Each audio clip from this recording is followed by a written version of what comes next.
Good afternoon, everybody. My name's Gary Tucker, and this is Tuck Talk number 7, The Portal to Infinity. It's going to be a doozy, and I suggest fastening your seatbelts before you start throwing rocks and tomatoes at your screen.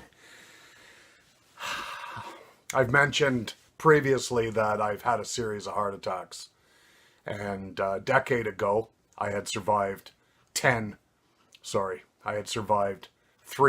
Widowmaker heart attacks, each time having only a 25% chance of survival. Having made it through 3 of those, I was intimately aware with the reality of my own mortality. And more so than at any other period of my life, I became what one could call a psychonaut, which is defined as a person who explores activities by which altered states of consciousness are induced and utilized for spiritual purposes or the exploration of the human condition. Now, a lot of you have probably heard of Timothy Leary. He was a psychologist who perpetuated LSD or acid for the sake of personal development. And he had a good buddy named John C.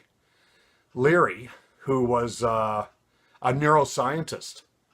And you may be indirectly aware of some of what he did through a movie called Altered States, as he was the inventor of the isolation tank. And it was his ambition to totally remove physical stimuli from the equation, any type of sensory stimuli from the equation, and to discover what was left. The question being, if I can't see, hear, taste, touch, then what's left? What am I? And so he developed the isolation tank, in which he used heavily salted waters to leave one pretty much totally buoyant. He had a lid on it, which kept you 100% in the dark. He would use devices that kept him from hearing anything. And he took it one step further. And he was doing some of Timothy Leary's LSD in the tanks and another substance called ketamine. Now, up to my encounter with this information, I'd never come across ketamine. But I decided I wanted to do a similar exploration, and I went out and got myself a small mountain of the stuff. And I brought it home. And I was living alone in a basement apartment in Georgetown, Ontario. And I did a little bit of preliminary research and discovered that, it's a real bad idea to drink alcohol and definitely stay away from water because this particular drug has anesthetic qualities and could leave you paralyzed and cause you to drown, even if you were just having a bath or in the swimming pool. So I laid myself out on my bed, put on some wonderful music, put it on repeat, and indulged in what was probably quite an enormous quantity of ketamine. I wasn't really measuring. Well, within a very short time, I heard a very loud ringing sound and electrical noises that were almost science fiction like or electronic in nature. And I began to lose touch with my body completely. Everything went completely numb, and I felt as though I was falling out of my own body. And suddenly I was separated from my body. My body was nowhere to be found. And I'm heading at light speed down a tunnel. Absolutely terrified, having nothing in my previous experience to prepare me for or compare this experience with. And I was so scared. I believed 100% that I had died. And I'm saying to myself, oh, Tucker, what have you done? You've gone too far this time and you've killed yourself. And on we went with this journey through the tunnel. It was like traveling at light speed through space. It felt very electrical in nature. I've often compared to being an electron traveling through a wire. traveling as electricity. It's very hard to put something like this into words, but I'll struggle and I'll do my best. Now, after some time, I began to accept the fact that I had indeed died and relaxed, and the emotional turbulence I was experiencing went away, and I was thinking. I had full consciousness, full individual consciousness at this point, and I came to terms with myself and said, okay, you've died. What's going on here? Let's just open ourselves up to it and experience it. And I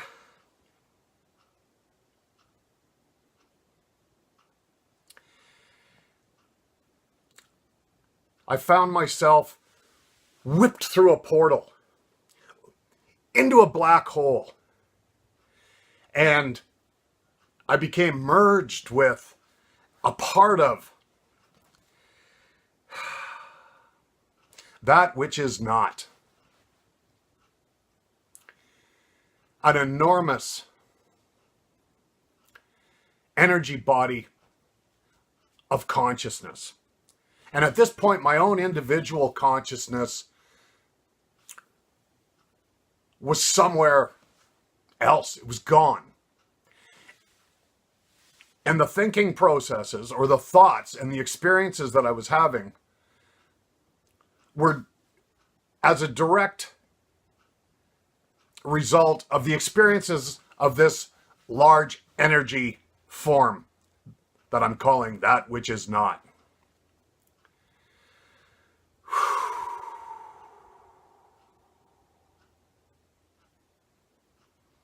This was a period which preceded those famous lines, "In the beginning, God created the heavens and the earth."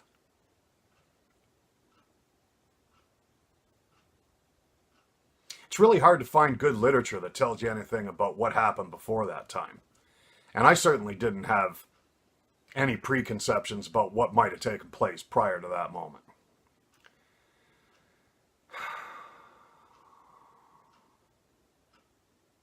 This giant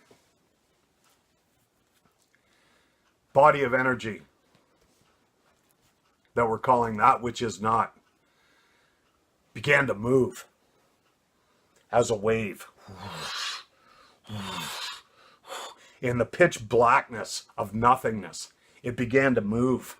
And I suppose this is the very definition of emotion. Out of emotion, it had the thought, what am I? What am I? And it began to explore itself, its entire gigantic self. And this exploration took place through various connectivities within itself. And it began to communicate within itself. And it moved faster and moved faster and moved faster. And the emotional energy level of it grew. And it thought every single thought that could ever be thought. And there came a moment when, boom, the Big Bang occurred. This mass of pure consciousness, that which is not, this pure consciousness transformed itself through some indefinable miracle into matter. Boom!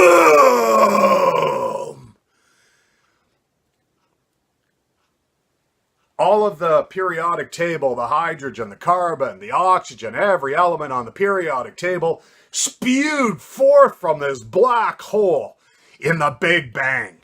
And thus began the creation of gases, and then stars, and then the explosion of stars, and the creations of moons and planets and meteors and everything else that we find out there in the cosmos. Whew. Well,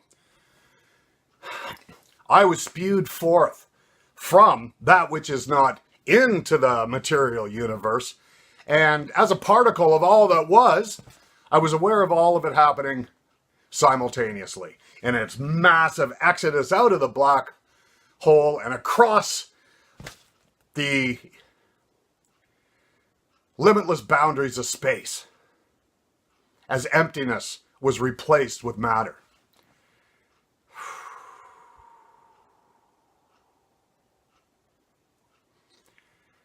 At a certain point, this enormous umbrella of consciousness narrowed down to the creation of the Earth, a planet that was completely and totally inhospitable, with unbreathable gases and bubbling cauldrons of acid, and no life on it whatsoever. And over time,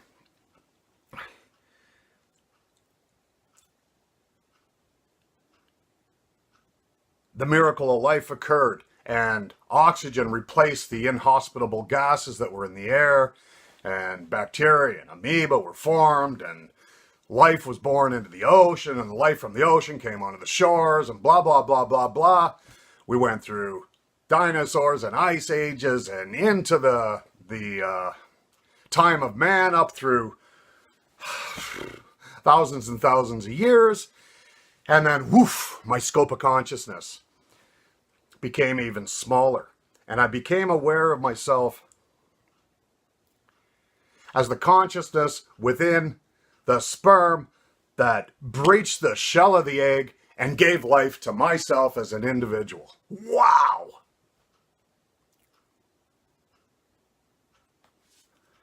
That was quite remarkable. I then hurtled through 40 some odd years of my life and poof, woke up on my bed.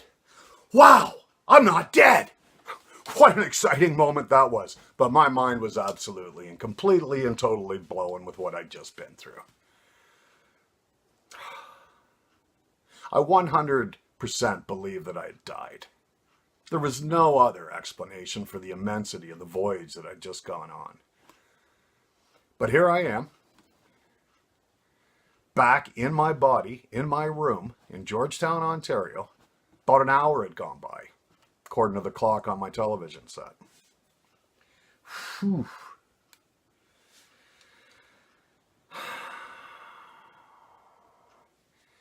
It's taken me 10 years to even begin to be able to put any of this into words.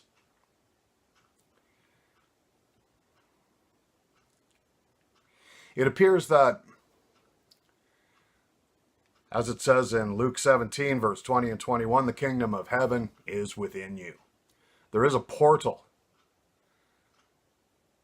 that leads to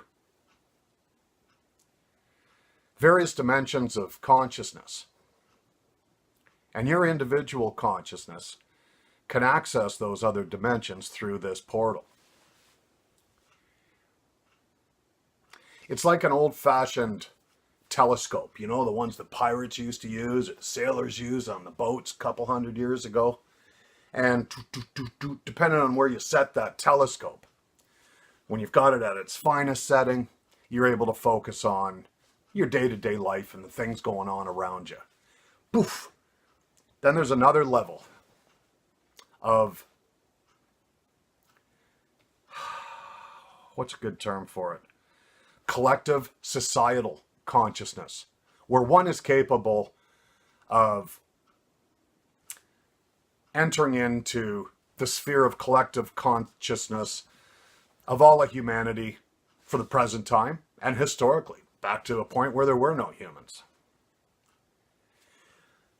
Go another notch on that telescope, you enter into a new phase of planetary consciousness, where there's a body of energy containing the entire memory of the planet as a living entity. And we have access to that as well. Pull that telescope out again, and you're into a sphere of cosmic consciousness or solar consciousness. Now, cosmic consciousness is a better word, where the entire memory of the cosmos is laid out bare for one to observe and experience. And then there's the big one. With that telescope fully extended, woof, one can enter into the realm of absolute consciousness, into the realm of that which is not. That which is not. Antimatter, pure consciousness, the body of the Creator, Shiva, that which is not, the causal factor for all that is. That's quite a telescope. I could go on about this ad nauseum. I've spent over 10 years thinking about it. But let me just conclude with this. Meditation is the safer route to access this portal within.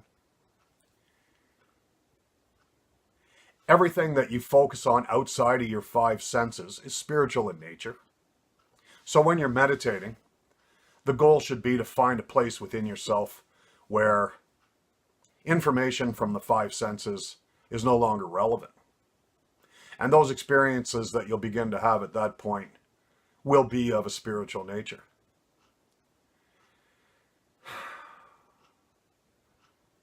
It's a big old world in there. And